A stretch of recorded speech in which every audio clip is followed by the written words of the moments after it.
Hello and welcome to Express Drives. I am Arup.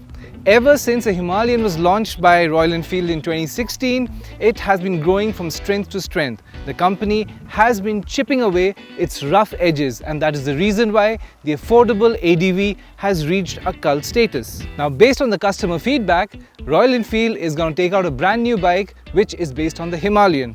Now, that is the Scram 411.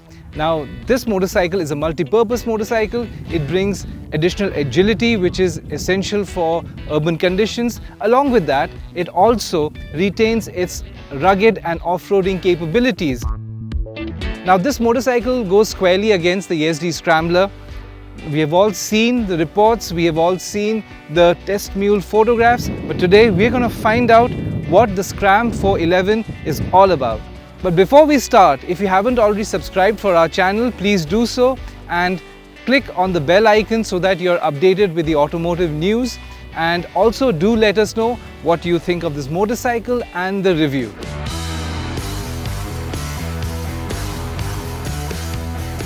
So you can see glimpses of the Himalayan in terms of design, but it also has its own uniqueness as well. The Scram 411 gets a simple round headlamp which is very retro, and we personally like it, but doesn't come with that windscreen which the ADV gets. So for that reason only, you see a lot more space here, a lot more simplicity. Yes, it continues to come with a halogen lamp.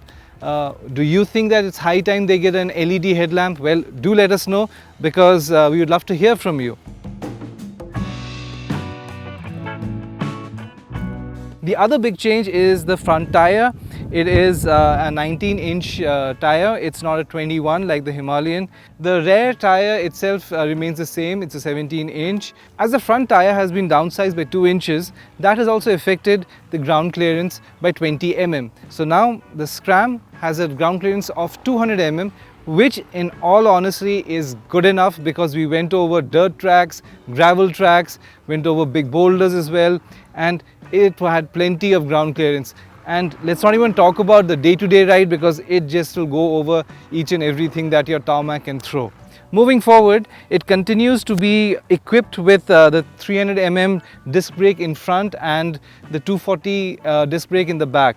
Now, in terms of the bite, in terms of how responsive it is still a little bit on the softer and the vague side, like the Adventure or the Himalayan. So if you have to slam the brakes in an emergency case, you got to be a little bit more careful, because it doesn't just stop right there at that moment. Now, moving to the side profile, you can see that it retains the 15-litre tank, but it comes with additional extensions or panels, and they house the Royal Enfield brand there.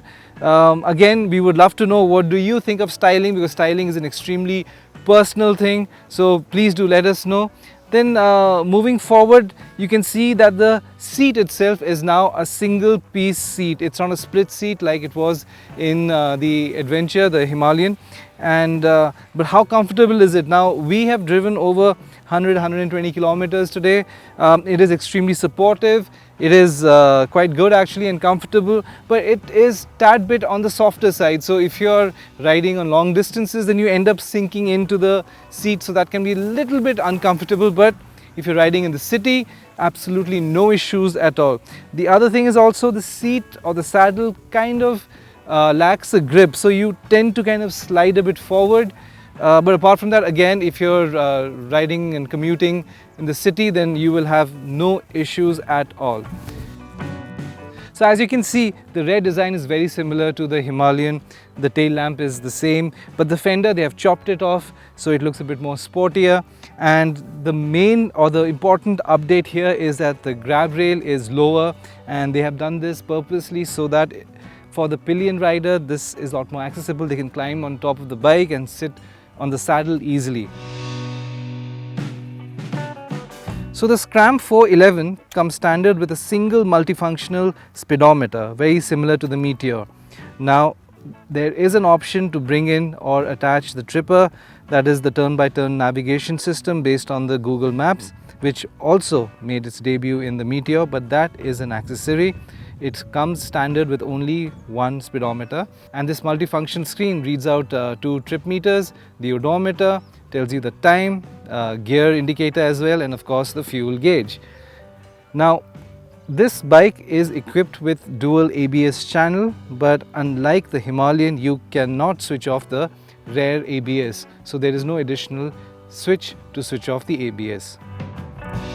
So one of the things that the Himalayan was always criticized was for its weight. Now Royal Enfield, they have said that the Scram 411 has lost roughly 5 kgs. Now how has the company managed to do that? In very simple terms, it doesn't get that complex heavy headlamp unit. Then of course the tubular frame that the Himalayan used to get, that is also not there. And it doesn't get a center or a main stand. And according to Royal Enfield, the stand itself weighs around 1.9 kgs. So this is how the Scram 411 has lost roughly 5 kgs. So as we mentioned earlier that the Scram 411 is from the Himalayan family, so no prizes in guessing that it is powered by the same powertrain, the 411cc engine. It churns out 24.3 bhp of power and 32 Nm of torque. Now the engine remains refined and it also offers decent grunt, but it easily cruises at around 100-110 kilometers per hour, even though the motorcycle, the Scram 411, does not come with an RPM meter. But based on our experience in the Himalayan, if you stay within the 7000 RPM mark, the engine remains fairly subdued, refined, but you cross that, then you feel the vibrations and also the engine feels stressed. As we mentioned earlier that this motorcycle is 5 kgs lighter than the Himalayan, so what that means is it's a lot more agile. This is a great boon when you're riding both in urban cities or on the dirt track or on the gravels, because it gives you just a lot more control and maneuverability also is improved. Now talking about the 5-speed gearbox, it is just like the Himalayan, it has tall gear shifts, and we also would have preferred if it was a bit shorter, but in terms of power and grunt it offers enough, so you can't really complain about it. Speaking of the suspension setup, it is more or less the same as the Himalayan, but it feels a little bit more pliant, it feels a little bit more on the firm side. That also helps in its handling capabilities, but it doesn't crash into potholes or anything. The ride comfort is very much comfortable. It doesn't throw you off, and so there are no hairy situations that arise. So all in all, this motorcycle, when you're riding, you feel that it's a lot more in control. Even when you stand on the foot pegs, you do feel total control of the motorcycle.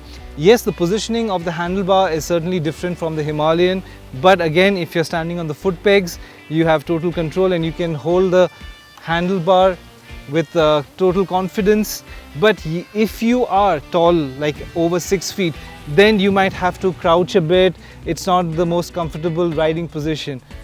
But summing it all, it offers better control, and it certainly is more road friendly, so it also works in the urban settings as well. After riding the Scram 411 for a long time, we can safely say that this motorcycle is a lot more to offer than just a cosmetic Himalayan. Now, it is something that people should look at who want to ride predominantly on urban conditions, but at the same time want to venture out and do a bit of dirt track riding or even adventure. Well, this also offers that, and as we mentioned earlier, it retains that rugged off-roading capability of the Himalayan along with the agility, as it is now 5 kgs lighter. When it comes to the engine, it is refined. You can easily go over 110, 115 kilometers, even 120, 25 kilometers. It remains stable. It does feel a little bit more stressed if it goes over 110, 115 kilometers, but again, in real world conditions, that is quite fast. Now, in terms of pricing, how will it be priced?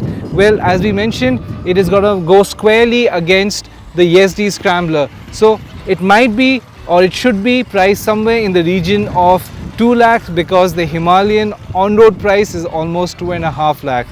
So we can't wait to find out the price of this motorcycle, but this has certainly got a lot of things going for itself. So do let us know what you think of this motorcycle, and we can't wait to hear of your opinions and your views.